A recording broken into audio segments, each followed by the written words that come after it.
Welcome back to Trade Cave. Today I have a warning for you. We're going to talk about how Bitcoin is very close to the all-time high this morning. And I'm going to talk a little bit about our favorite miners in relation to market cap and share dilution, since that is a topic that has been coming up lately. So first of all, the warning. On YouTube, you've been seeing videos like this.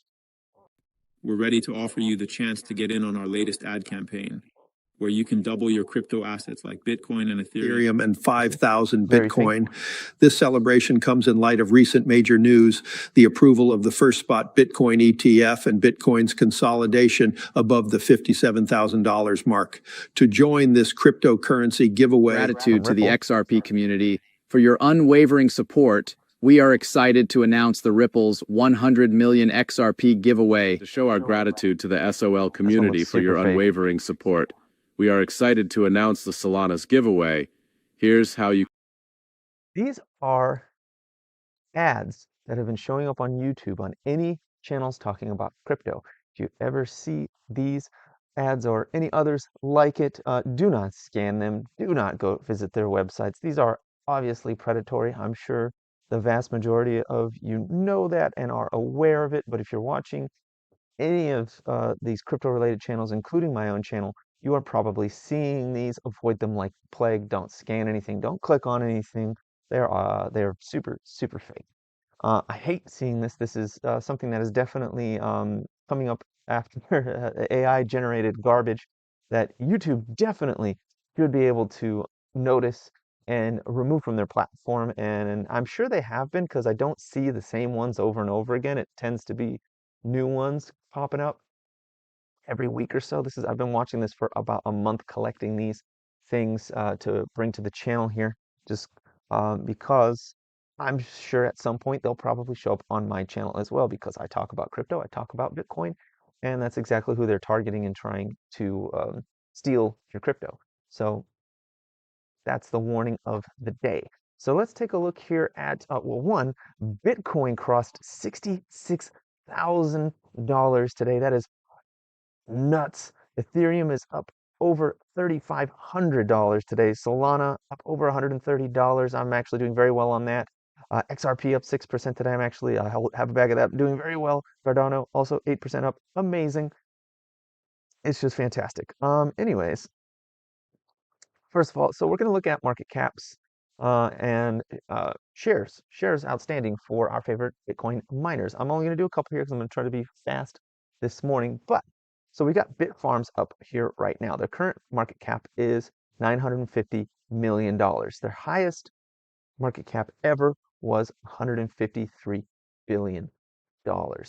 And if you have looked at their chart, which I'm sure you have, their all-time high at that time was about $10.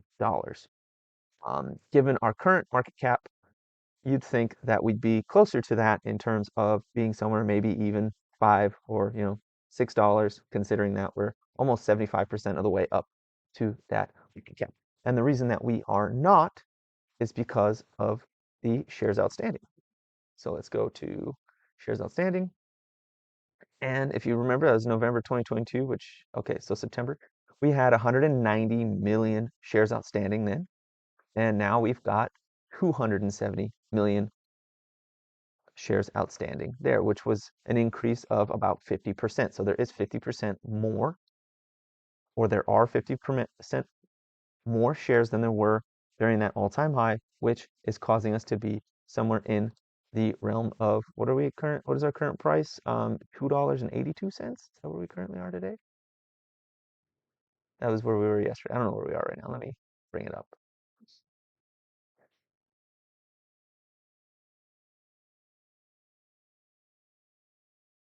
Yeah, it's all caps. Okay, 280.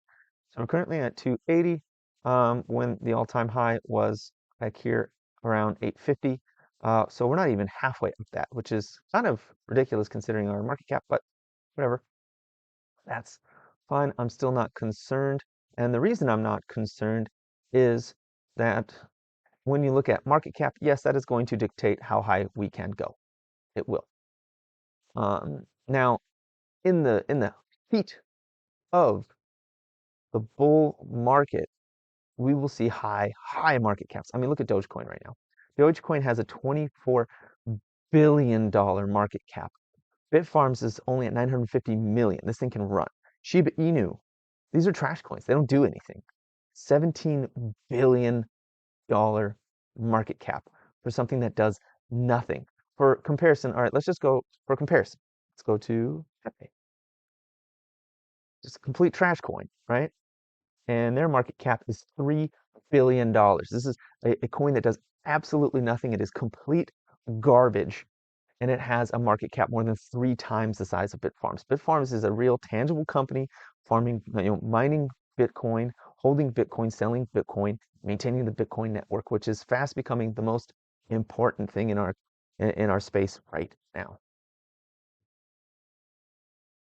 I don't think that it is unrealistic to believe that this market cap can, in this cycle, will make that $1.5 billion of the previous cycle look small.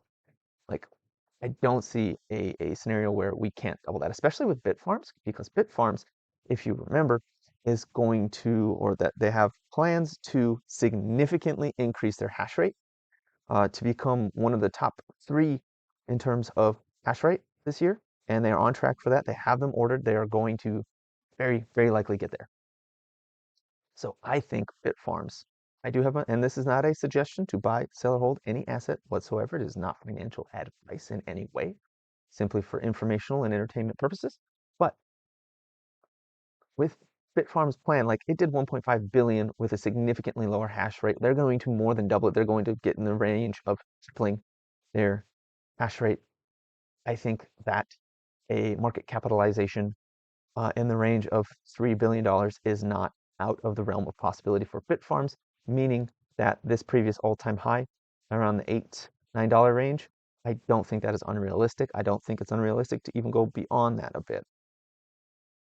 So yes, market cap is super important. The diluted shares is also very important to watch. And I have brought that up on the channel before, especially about Marathon. They really like to dilute. But given the fervor of the rally and how much just absolute garbage gets pumped, anything with tangible, results, anything that's a real company doing real things, I think is going to see some pretty significant upside in their market cap this cycle, especially with how many big institutions are getting involved and how they're allocating and how these companies directly benefit from Bitcoin network becoming busier, becoming more important. Like as soon as we get a massive supply shock after the halving and network fees for Bitcoin, triple or quadruple in a single day, I think we're going to see ridiculous inflows into these companies right here. Marathon, let's look at their market cap. So Marathon's all-time high market cap was $7.56 billion. Currently, we're at $6.36 billion. And when we were back there, we were at something like 80 some odd dollars for 5 years. Last time we were at a market cap similar to this, we were at $75. We were trading around that $75 mark. Today we're trading, $28, significantly less than that, right? And that's because, as some people have pointed out, the shares outstanding from 2022. Is that when that was? Let's see, when was it? November 2021. Sorry. November 2021. You should have known that. Oh, they don't have it. Okay, so the closest I can get is September. They had 100 million, 100 million shares outstanding. And today there are nearly 200 million shares outstanding. So they completely doubled their outstanding shares from then until now, which is why their market cap being so close to the all-time high market cap is resulting in a share price less than half of the previous all-time high. Again, though, Marathon's current market cap is $6 billion. They are currently the largest publicly traded Bitcoin miner. I do think CleanSpark will overtake them this cycle, but currently they are the largest.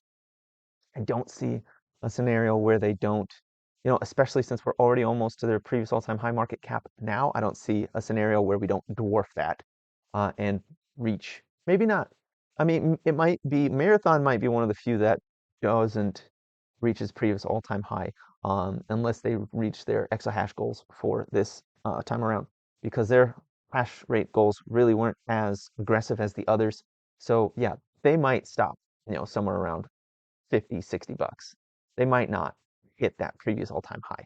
This is Marathon's the only one in my portfolio that I am concerned about its ability to hit its previous all-time high.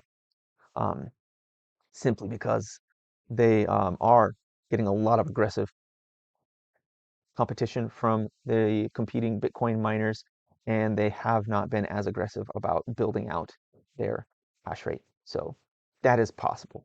I still think they have a lot of upside from where they currently are, but that's why I have been allocating more to CleanSpark than to Marathon, because I think it has a brighter, bigger future ahead of it, simply because of just how aggressive it has been and how significant it has been making gains in its exahash. So let's take a look at BitDigital. Actually, let's do CleanSpark. Sorry, CleanSpark. They're at 3.3 billion. They're actually already way higher than their previous all-time high market cap, and they are not at a significantly higher price than they were before, which was $39, but we got close. We didn't get to 18. We were at 25. This thing is not the best. We were at 25 at some point. Let's go year to date. Yeah, we were at 2089 according to this one. We're actually a little higher than that, but that's okay.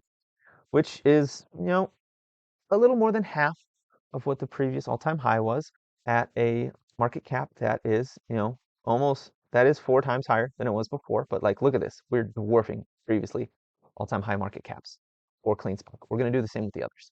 This is going to continue to go up, especially as they start really competing with Marathon for the top spot on the Bitcoin mining, publicly traded Bitcoin mining space.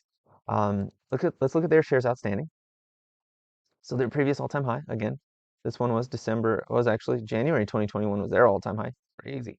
November was only 21. So we actually did get to their all-time high from when Bitcoin was at its all-time high. I wonder what caused it to spike back here. Anyways, so they had 66 million shares, and now they have 180 million shares. So they more than doubled their dilution since then. And since, let's see, July, back here, okay, they had 22 million, and up until November of 2021, they had 4. Okay, so they doubled there. All right, that's why it didn't get nearly as high, because from here, January down to November, they doubled. They doubled their shares outstanding from there to there, and they've doubled it from there to here.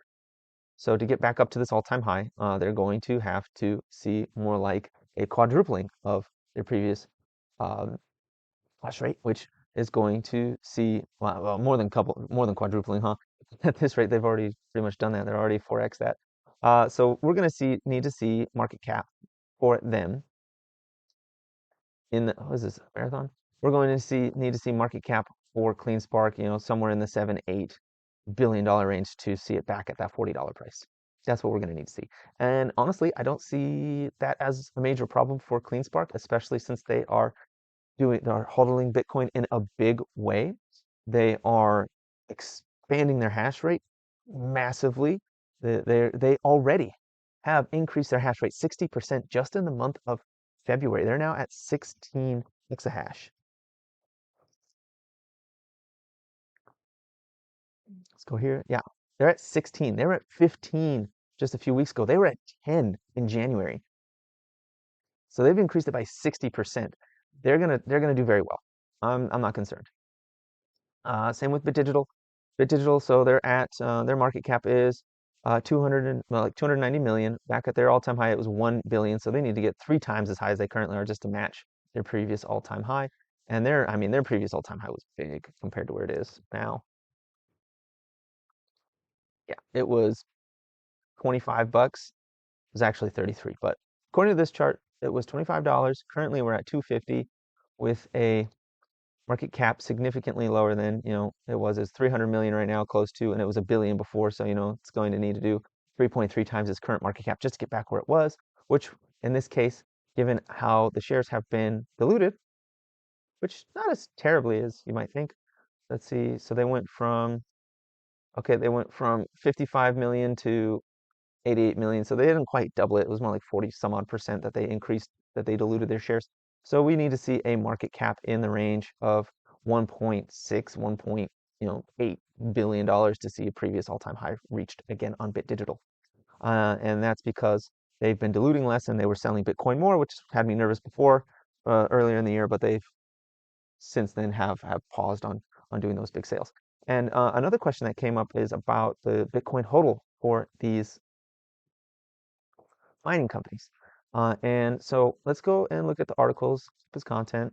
I like their chart. So let me see here, quarterly review. Oh, this is great. I'll look at that later. Not in this video, another time. Bring up this chart here. But look at this, CleanSpark was at 10 exahash, now it's at 16, and this was the January roundup. So yeah, amazing. They're going to do very well. Anyways, we can see their HODL, Bitcoin HODL right here. CleanSpark is aggressively adding to their HODL, which is super important. Anyone investing in MicroStrategy is investing in it not because it has really anything to do with Bitcoin other than it holds Bitcoin. All they do is HODL Bitcoin. They don't mine it.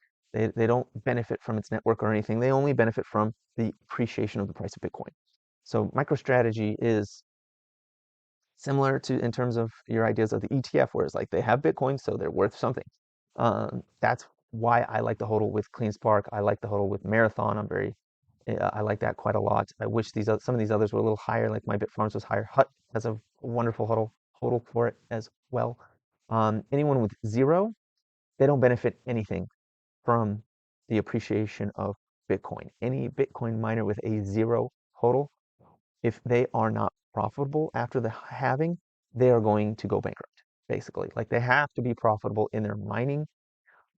Like they have to be efficient, they have to be profitable, they have to be pumping out Bitcoin that is making them money.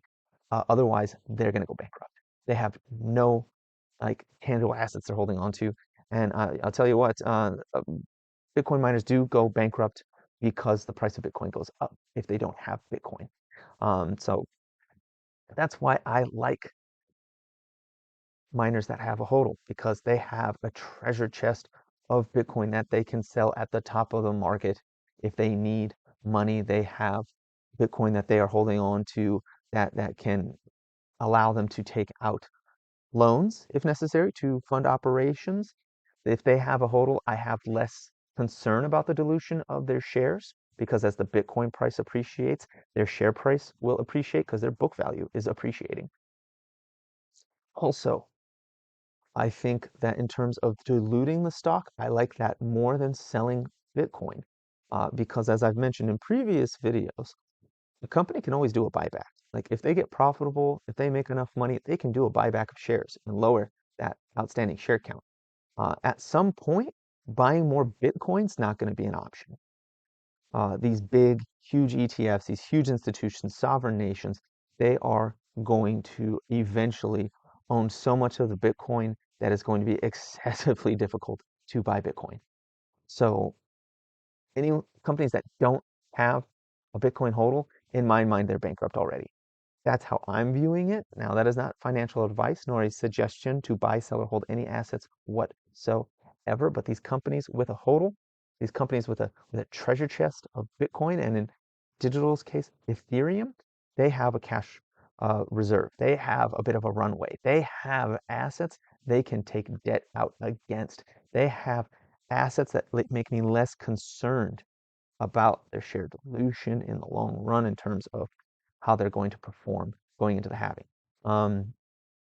So yes, dilution is a problem, but I think if used strategically, especially right now, like do you really want these companies that are barely profitable taking out loans at a 6% interest rate? Absolutely not. Like the size of the loans that these companies need to be taking out at 6%, they're going to bankrupt themselves. Of course they're diluting. They need to dilute. That's the only way they're staying alive. That or sell Bitcoin. And I tell you what, they start selling. If CleanSpark tomorrow sold half their Bitcoin, I would sell all their stock, because something is catastrophically wrong if they're selling that much Bitcoin, which is why I did sell at one point half of my Bit Digital bag, because they were selling off their Bitcoin. They have since recovered their HODL and been adding to it. So I've reallocated to them again, mostly because some other reasons I've mentioned in my Bit Digital video. You have to go back and watch that to see those reasons. But it's a red flag in that case. So anyways, that's what's going on. We've got a lot of scams going on. We've got miners diluting. which isn't great. It means we need to get significantly higher market caps to get previous all-time high prices, which we may not get on some of them. We might just get close, but not quite there, because the amount of money necessary to get there is just so much higher than it was before. But I do think we'll go higher than the bears out there think we will, because just of how much of just how much euphoria this market gets and is getting already. So that's what I've got on my mind today. Please like, comment, and subscribe, and have a profitable day.